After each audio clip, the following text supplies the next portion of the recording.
Two French doctors have suggested that a potential vaccine for coronavirus should first be tested on people in Africa. The discussion on TV left viewers horrified. Although those insulting and disparaging remarks by racist French doctors have ignited widespread anger and condemnation across Africa and other parts of the world. Welcome to this edition of Africa Today, which will focus on the insult by the French doctors to African people amid a global coronavirus pandemic. I'm your host, Mubarak Kenya. France insults Africa.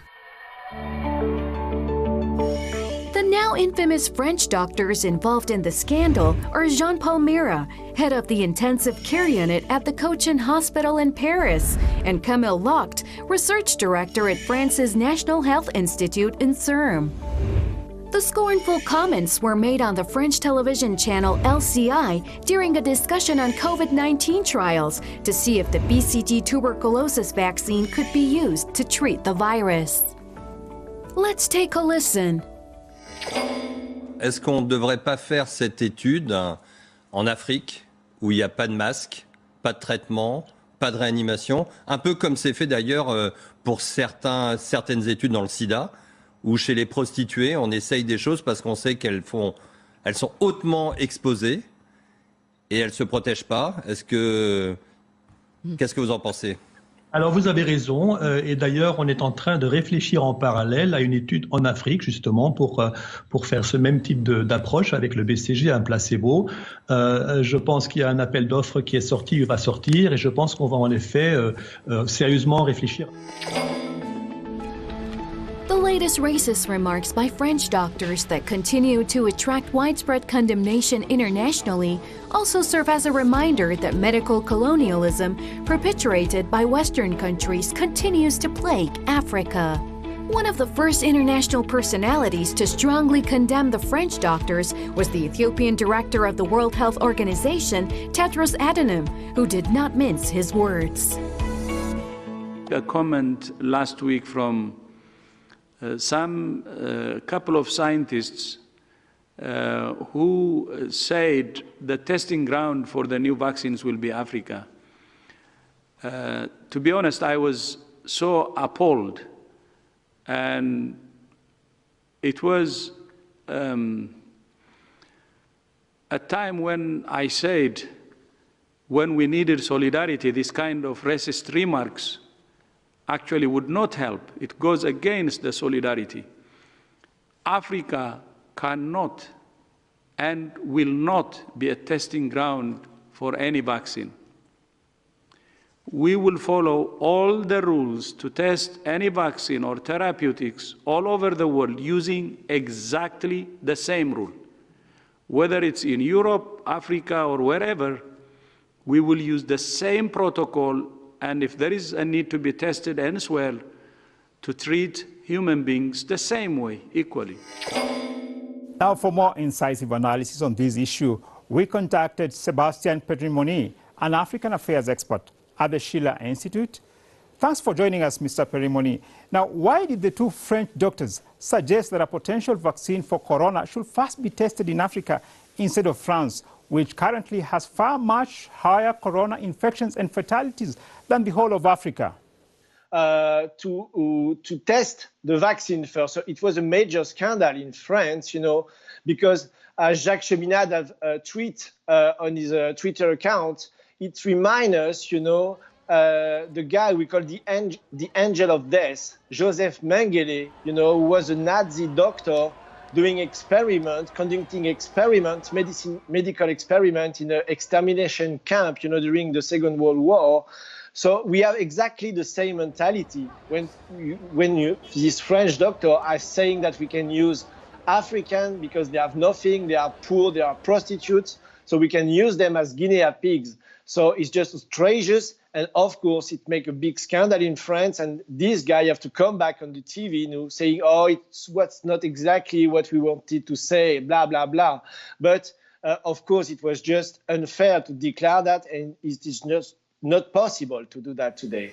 The The disrespectful remarks also ignited a Twitter storm with several trending hashtags, including hashtag Africans are not guinea pigs and hashtag Africans are not lab rats. Activists, politicians, journalists, and talk show hosts across Africa and in the African diaspora came out to strongly express their views on the insult by the French doctors. It is the most ridiculous and most racist and most, that's some colonialism like a mug. The idea proposed by the French doctors actually exposed nothing new, as it has been part of a trend that for generations has seen the dehumanizing of some people, especially Africans, because of the superiority complex of Westerners.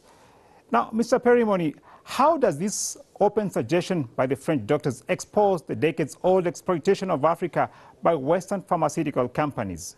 You know, since the 17th century that we have exploited Africa, so it's not just decades. But what we have in France, you know, still from this time, is a kind of Malthusian thinking, you know.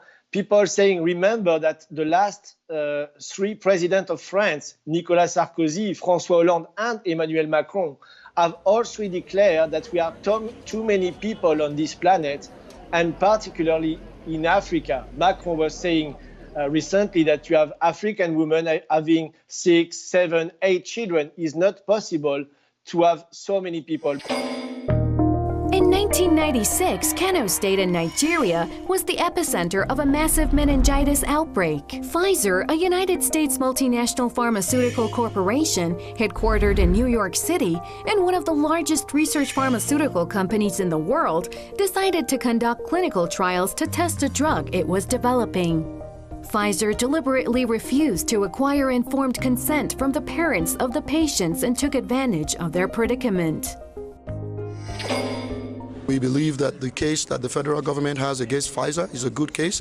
There's overwhelming evidence of Pfizer's misconduct. There's overwhelming evidence that Pfizer perpetrated all kinds of fraudulent activities and also engaged in this clinical trial illegally. There are victims who are living today. There are some families of the victims who have died who what they understood at the time Pfizer came to Nigeria was that Pfizer was volunteering treatment. They did not think that they were volunteering their children as guinea pigs for a clinical examination. Meanwhile, while African nations were condemning the racist French doctors, the Democratic Republic of Congo is prepared to take part in testing of any future vaccine against the coronavirus. The head of the DRC's National Biological Institute, Jean-Jacques Mayambe, says his country has been chosen to conduct the tests. Vers le mois de juillet, août, nous pourrons commencer déjà à avoir des essais cliniques, n'est-ce pas, de ce vaccin. Ici à l'ADC. Bon, nous avons été choisis aussi pour faire ces essais. Donc, le vaccin sera produit soit au Canada, soit aux États-Unis, soit en Chine. Nous sommes candidats pour faire les essais ici chez nous. Mayambe's comments have come under a storm of criticism in the DRC, where young people have taken to the social media to express their strong disapproval. Cornelie, I am from DR Congo. I say no to COVID-19 vaccine trial in DRC. We are not guinea pigs and Africa is not a laboratory. Researchers in Western countries know only too well that conducting research on humans in their countries is an uphill task with too much red tape. However, in third world countries, especially African countries, big pharmaceuticals conduct unethical and illegal research on humans, often with complicit support of bribed government officials. Now, what has motivated the DRC in declaring readiness to take part in testing of a future vaccine against the coronavirus? Probably money, unfortunately, because you have to know that big pharma, what we call big pharma, the big pharmaceutical company in the world, most of them have benefits which are higher than the GDP of most the African countries. They are much more powerful and they have means of influencing by money, by pressure, and probably that's what's happened in the DRC.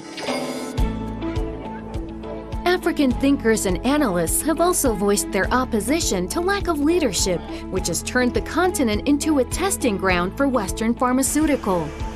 A Kenyan communication strategist speaking at a local TV station clearly puts the blame on African governments and says it is time for Africans to create their own identity. What we've done for a long time, because of our mismanagement, because of how we've placed ourselves in the international stage, Africa has always been the dumping ground of anything, whether it is called the dark continent or the third world or whatever it is. We've always been the recipients of that. One of the things that COVID-19 must make Kenyans, Africans wake up to is it's time we created an identity for Africans. Asians have an identity because of China and Singapore and South Korea. Africans do not, and the only reason we do not is because we keep thinking that if we borrow ideas from the West, specifically from IMF and World Bank, we will somehow develop, while every country that has ever developed in the last 60 years has done so in defiance, not because of the IMF. Following the outcry and condemnation of their insulting proposals, the two French doctors issued statements apologizing. An association of lawyers in Morocco called Mira's comments racist, discriminatory, and hateful, and said it would lodge a formal complaint with the French prosecutor. The remarks by the French doctors are a pointer to discriminatory views that are common among French professionals and leaders. This sort of discrimination toward Muslims and Africans go unpunished in the French society. Racist people in France regularly voice such racist attitudes, and the recent case just came to light through the power of the social media. An African activist on the social media has called to the jailing of the infamous French doctors. Locked up in jail a long time. Have those French doctors been arrested as yet? If not, why not? They should have been arrested and charged for what they were openly plotting and scheming to do. An apology is just not acceptable. It's just not good enough.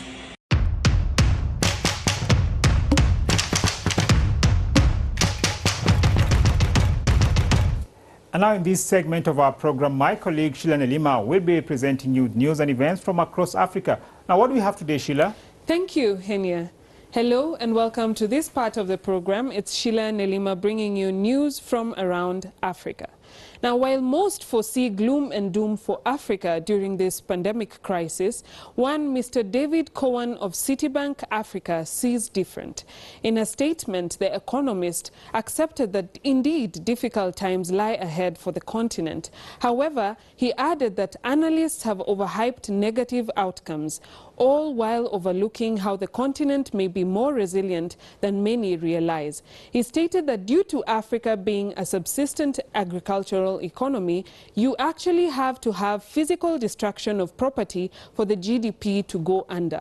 He believes that coronavirus may even provide windows for economic reform. Now, talking about destruction of property, the locust plague continues. Video clips showing an expanding swarm of locusts large enough to block the light of the sun have been circulating online. The infestation that hit East Africa last June has been said to have increased, damaging hundreds of thousands of farmlands. This poses a serious threat to food security to an already seriously affected area. Now, on to expanding developments. Angola has raised $34 million from the privatization of 7 companies. The companies that transact on agro-livestock and agro-industrial sectors are now private Angolan companies.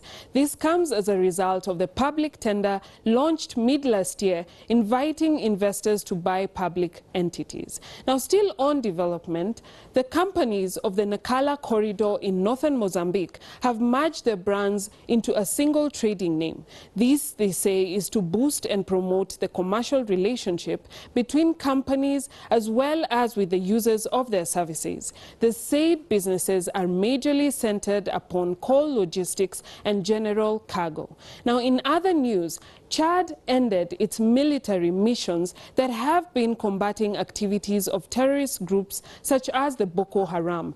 This includes withdrawing Chadian forces from the Joint Multinational Task Force and the G5 Sahel operation. The president, Idriss Déby, stated that Chad's troops have died for Lake Chad and the Sahel, and no other soldier will take part again. Now on to arts and entertainment.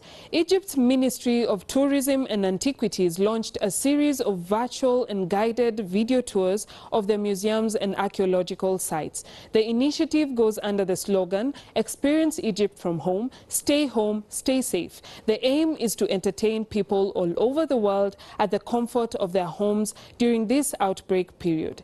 Let's have a look at one of their tours, shall we?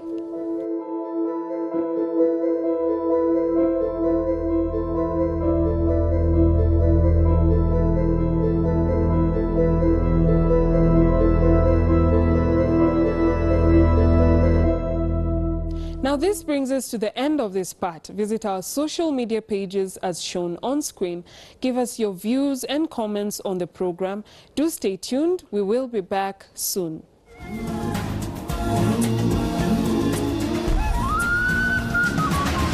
France insults Africa.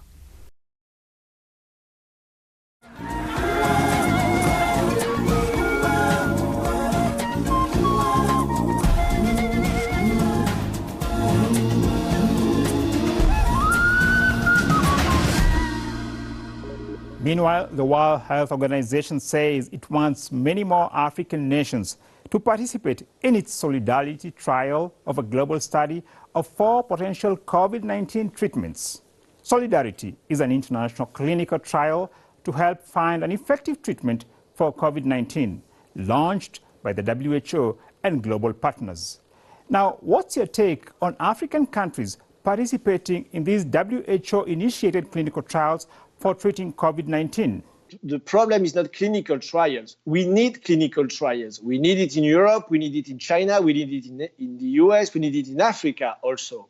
But it has to be coordinated, by the World Health Organization and under the control, of the governments and scientific community, and not, pushing by big pharma lobby, this big pharma lobby trying to use poor people to make profit as rapid as they want.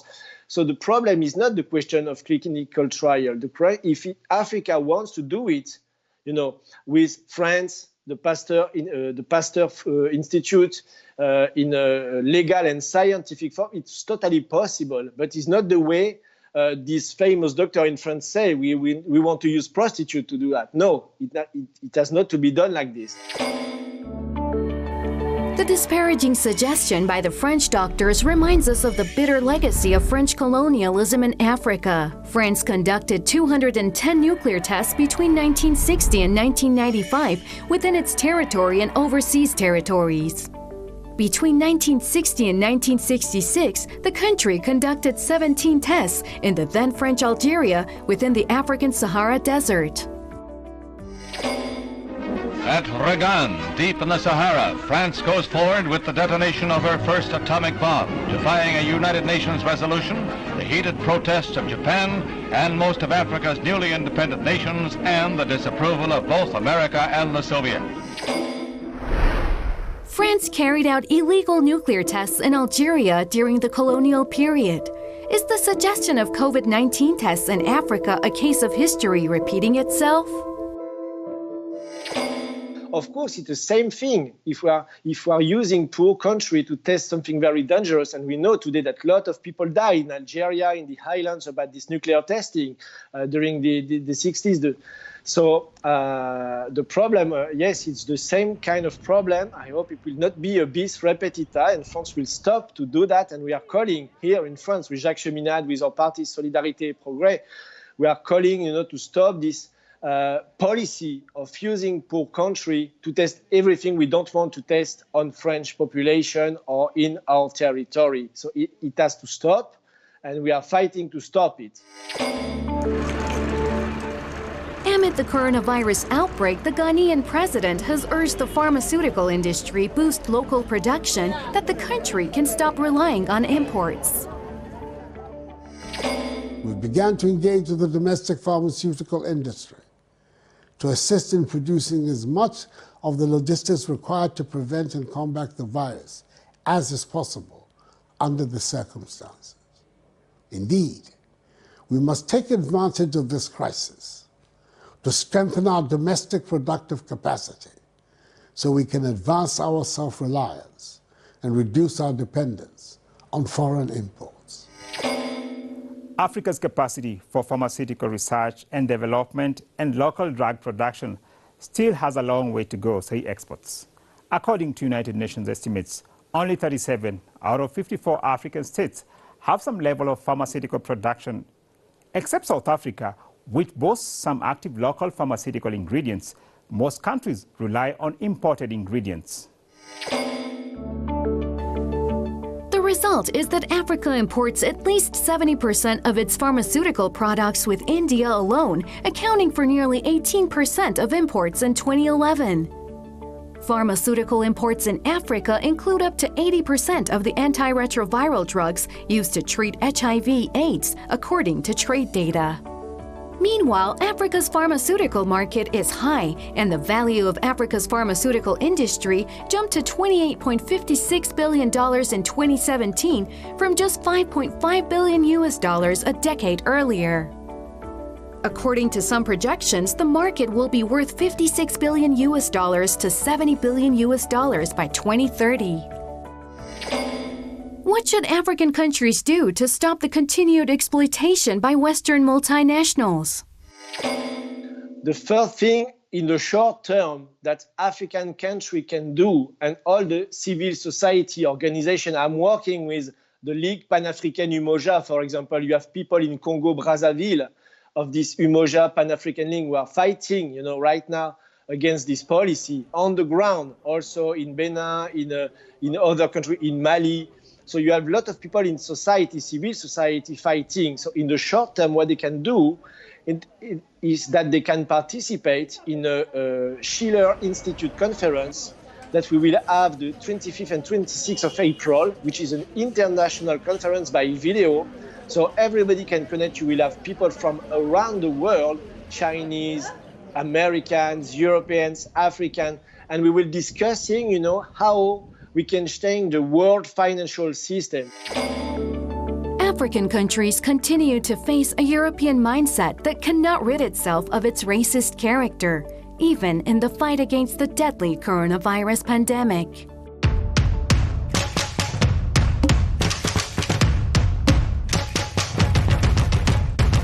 Welcome back. In this segment, we are going to delve into our social media activities. Some few weeks back, we aired a show focusing on the Democratic Republic of Congo, the violations of the rights of children by technological giants. These are some of the comments from our viewers. We have Linda Masarira of the Lead Zimbabwe Party. She stated that ILO and UNICEF should intervene in DRC to protect these children who are being denied education and forced to work in dangerous and safe cobalt mines with primitive tools. Now, Martin Chibanda stated that, what about putting this responsibility to the African Union? Sydney Muyambi stated that an injustice to any African is an injustice to all Africans. You are because I am because you are. Let us save Africa and her children. This line is of abuse to totally unacceptable. Now, Sydney Muyambi further added that Africa is for Africans. This madness has to stop. Where are your daughters and sons of the soil? Let us unite and save Africa. Brian Shoniwa, it is time for Africa unites against imperialism. Von Kagenek at MP Marudza stated that natural resources are useless if you don't know what to do with them. Vicky Nicolaides stated that you can't trust Western countries and they use terrorism to make money. Adding on to that, she stated that this is another excellent question. The destruction of Africa must end. Now that's all for now. Again, visit our social media pages to interact with us. Feel free to share your views, images, and videos, and we will share them right here for you. Bye for now. Humanity prays that the vaccine for COVID-19 will be found, but that should be based on ethical clinical trials involving all nations of the world with no intent of exploitation. On that note, we come to the end of this edition of Africa Today.